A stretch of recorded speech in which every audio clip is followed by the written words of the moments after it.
দর্শক, জুলাই সনদের কথা বলা হচ্ছে। জুলাই সনদ আসছে জুলাই মাসে, অর্থাৎ আগামী মাসেই জুলাই ঘোষণাপত্র আসবে। সেখানে কি হবে? বাংলাদেশের কি বড় ধরনের কোনো পরিবর্তন হবে? বাংলাদেশের শাসন ব্যবস্থায় পরিবর্তন হবে? বাংলাদেশের সংবিধানে কোনো পরিবর্তন হবে?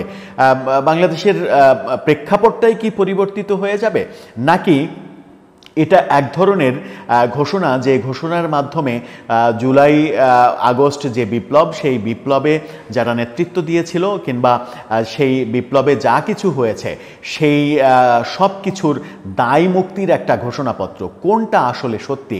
এই ঘোষণাপত্রের মাধ্যমে বাংলাদেশে কি এমন নতুন কিছু আসবে, সেই আলোচনাটা করার চেষ্টা করবো এই ভিডিওতে। থাকবেন পলিটিক্স টিভির নিয়মিত আয়োজনে।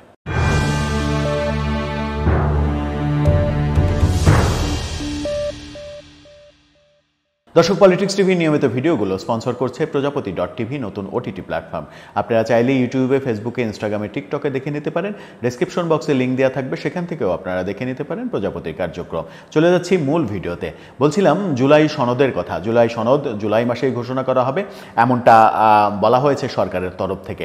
এনসিপির তরফ থেকেও তেমনটা বলা হচ্ছে এবং কয়েকটি ইসলামী দল থেকেও সেই দাবি করা হচ্ছে।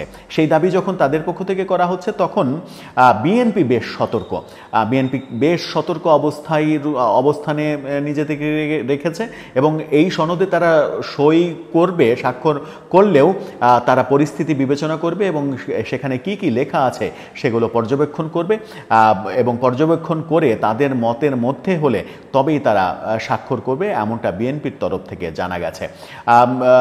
ব্রিটেনে যে মিটিং হলো বিএনপির সঙ্গে প্রধান উপদেষ্টা, সেখানেও হয়তোবা এই ব্যাপারে একটা আলোচনা হয়েছে। কিন্তু জুলাই সনদটা আদতে কি? সেই সনদের মাধ্যমে কি নতুন বাংলাদেশের রূপরেখা তৈরি করা হবে? বলা হচ্ছে যে এই সনদের মাধ্যমে নতুন বাংলাদেশের রূপরেখা আসবে। নতুন বাংলাদেশ বলতে আমরা কি বোঝাচ্ছি? নতুন বাংলাদেশ বলতে কি ৭১ সালে মুক্তিযুদ্ধের মাধ্যমে যে বাংলাদেশের জন্ম হয়েছিল সেই বাংলাদেশটা পাল্টে যাবে? নতুন আরেকটি বাংলাদেশ আমরা পাবো? নাকি জাস্ট এটা সংজ্ঞা নির্ধারণের জন্যই বলা? ব্যাপারটা এখনো ধোঁয়াশা। যতক্ষণ পর্যন্ত এই সনদের ব্যাপারটা প্রকাশ্যে না আসছে, ততক্ষণ পর্যন্ত আমাদের হয়তো ধোঁয়াশার মধ্যেই থাকতে হবে। এরপরে বলা হচ্ছে দলগুলোর আগের মতো যখন ঐক্যমত্য নেই, দলগুলো জুলাই বিপ্লবের সময় যে একমত ছিল, একাট্টা ছিল, সেই ঐক্যমত্য যখন এখন দলগুলোর মধ্যে নেই, একটা দুইটা দল কিংবা দুইটা দল, পাশাপাশি ইসলামিক দুই তিনটা দল, এই দলগুলোর মধ্যে ঐক্যমত থাকলেও বাকি প্রায় সবগুলো দল বিপক্ষে অবস্থান করছে, অর্থাৎ দলগুলোর মধ্যে স্পষ্ট দুইটা ভাগ হয়ে গেছে। তখন জুলাই সনদ বাস্তবায়ন করা বেশ কঠিন কাজ হবে বলেও অনেকে মনে করছেন, যখন বিএনপি ভাবছে যে তারা পর্যবেক্ষণে রেখেছে ব্যাপারটা, তাদের মতের বাইরে হলে তারা কোনোভাবে এটাতে সই করবে না। বিএনপি এক ধরনের দ্বিধায় রয়েছে বলা যায়। ইসলামপন্থী দলগুলোর দাবি, যে করেই হোক জুলাই সনদ বাস্তবায়ন করতে হবে। তারা দাবি করছে জুলাই সনদ বাস্তবায়ন করতে হবে। বাংলাদেশের আর কোনো দল যেন ফ্যাসিস্ট না হতে পারে, সেটা চাচ্ছে তারা। অর্থাৎ শেখ হাসিনার সরকার, আওয়ামী লীগ সরকার যেভাবে ফ্যাসিস্ট হয়েছিল, তাদেরকে আমরা যে ফ্যাসিস্ট উপাধি দিচ্ছি, আওয়ামী লীগ দল হিসেবে অপরাধ করেছিল কিনা সেটা অবশ্য আদালতের ব্যাপার, যদিও আদালতের রায়ের আগে সরকার এক ধরনের শাস্তি দিয়ে ফেলেছে, আওয়ামী লীগের কর্মকাণ্ড নিষিদ্ধ করেছে।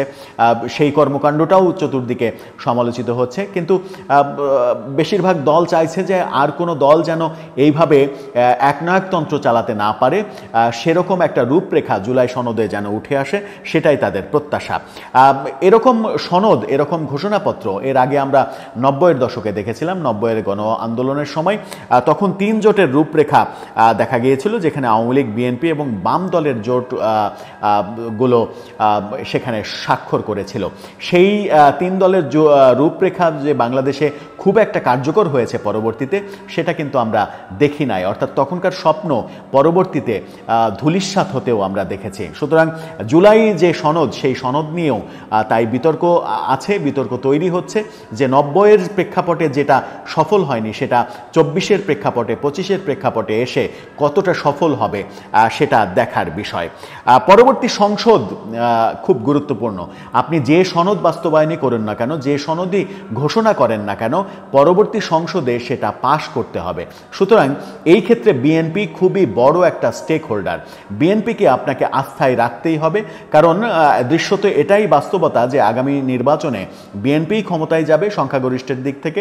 বিএনপি যদি ক্ষমতায় যায় তাহলে পরবর্তী সংসদে এই জুলাই সনদ বাস্তবায়নের ব্যাপারটা পাশ করতে হবে। যদি বিএনপি সংসদে পাশ না করে তাহলে বিএনপি এখন রাজি হলেও সেটাতে আদতে কোনো যায় আসবে না। আর বিএনপিকে বাদ দিয়ে জুলাই সনদ বাস্তবায়ন খুবই কঠিন। সুতরাং সংসদের বাইরে আপনি যে ঘোষণাপত্রই তৈরি করেন না কেন, সংসদে পাশ করতে হবে সেহেতু এটার গুরুত্ব কতটা রয়েছে সেটা একটা বড় বিষয়। যদিও এনসিপি নেতারা বলছেন যে সংসদের ব্যাপার, সংসদে পাশ করার ব্যাপার যেন না থাকে, গণভোটের মাধ্যমে কিংবা অন্য কোনোভাবে জুলাই সনদ বাস্তবায়ন করতে হবে, যেন বাংলাদেশটাকে নতুন বাংলাদেশে রূপান্তরিত করা যায়, বাংলাদেশের শাসন ব্যবস্থা পরিবর্তন করা যায়, এমনকি তারা বাংলাদেশের সংবিধানটাকেও পরিবর্তন করতে চায়। এই ঘোষণা তো অনেক আগেই তাদের ছিল।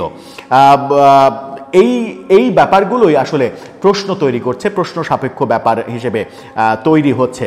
শাসনতান্ত্রিক কাঠামোয় কোনো পরিবর্তন হয় কিনা সেটা দেখার অপেক্ষায় পুরো জাতি, যে জুলাই সনদের মাধ্যমে বাংলাদেশের শাসন ব্যবস্থায় কোনো পরিবর্তন আসছে কিনা। সেই যে আলোচনা, এই যে এত আলোচনার মধ্যে সেনাবাহিনীকে অন্তর্ভুক্ত করা হচ্ছে কিনা, সেনাবাহিনীর মতামত নেওয়া হচ্ছে কিনা, সেটাও একটা গুরুত্বপূর্ণ বিষয়। জুলাই সনদ আপনি ঘোষণা করলেন, বাস্তবায়ন করার ঘোষণা করলেন, সবাই একমত হলেন, কিন্তু যদি সেনাবাহিনীকে আস্থায় না আনেন তাহলে সেটা আবার নতুন বিতর্ক তৈরি হবে। এই মুহূর্তে আমার মনে হয় যে জুলাই সনদ বাস্তবায়ন করার ক্ষেত্রে আপনি যে সনদই বাস্তবায়ন করেন না কেন, দুইটা বড় স্টেক হোল্ডার, এই দুইটা বড় স্টেক হোল্ডারকে আপনাকে আস্থায় নিতেই হবে। যখন আওয়ামী লীগ নেই, আওয়ামী লীগকে নির্বাসিত করে রাখা হয়েছে, তখন দুইটা বড় স্টেক হোল্ডার, এক হচ্ছে বিএনপি আর এক হচ্ছে সেনাবাহিনী। এই দুটোর মতামতকে উপেক্ষা করে আপনি জুলাই সনদ বাস্তবায়ন করতে পারবেন না, এমনটাই বলছেন বিশ্লেষকরা। আদতে কি হতে চলেছে? জুলাই সনদের মাধ্যমে কি বাংলাদেশটা ব্যাপক কোনো পরিবর্তন হবে? বাংলাদেশের অর্থনৈতিক কর্মকাণ্ডে পরিবর্তন আসবে? বাংলাদেশ এখন যে আয়ের দেশ রয়েছে, মধ্যম আয়ের দেশ রয়েছে, সেখান থেকে কি উন্নত বাংলাদেশে পরিণত হবে? নাকি জুলাই সনদ ঘোষণার একমাত্র কারণ জুলাই আগস্ট বিপ্লবে যারা অংশগ্রহণ করেছিল তাদের বিরুদ্ধে পরবর্তীতে কেউ কখনো যেন কোনো ব্যবস্থা গ্রহণ করতে না পারে, কোনো সরকার তাদের যেন কাঠগড়ায় দাঁড় করাতে না পারে, সেই রকম একটা দায় মুক্তির ব্যবস্থা করাটাই এটার মূল উদ্দেশ্য।